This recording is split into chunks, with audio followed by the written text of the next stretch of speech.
Anytime you handle a firearm, whether you're open carrying, concealed carrying, coming to the range and shooting, doing any type of training, it's important that you follow the most basic safety rules. That's going to be the #1 way to stay the most safe anytime you're handling a firearm.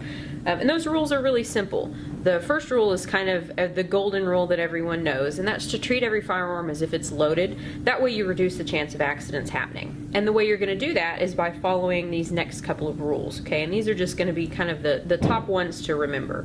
#1, always keep your firearm pointed in a safe direction. A safe direction is going to be any direction in which, if the firearm were to discharge, no person would be injured and no property would be damaged.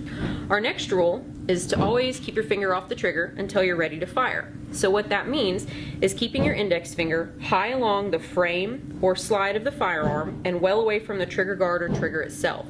The reason is our hands instinctively clench when we get startled, and if our finger is on the trigger guard or on the trigger itself, our firearm may discharge when we don't want it to. Our next rule is always be sure of your target and what is beyond. Out on the range, that's not normally too big a deal. The only thing behind your target is, here at least, a big pile of chewed up rubber and some steel.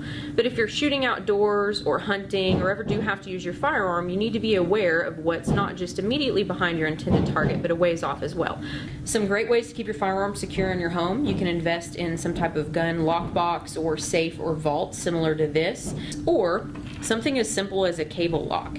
These are an inexpensive option. They're going to allow you to secure your firearm by running this cable through the action so that it's not operable while the cable lock's on here. One of the things that you need to consider if you're going to open carry is going to be what type of holster are you going to use. The state just says that your firearm that's going to be openly carried has to be in a belt or shoulder holster. One thing you should also consider is getting a holster with some type of retention device. Something that's going to keep the firearm in the holster so that it doesn't fall out if you're moving around, and also so that if somebody wanted to, they wouldn't be able to grab your firearm and take it out of the holster unless you intended for them to do so.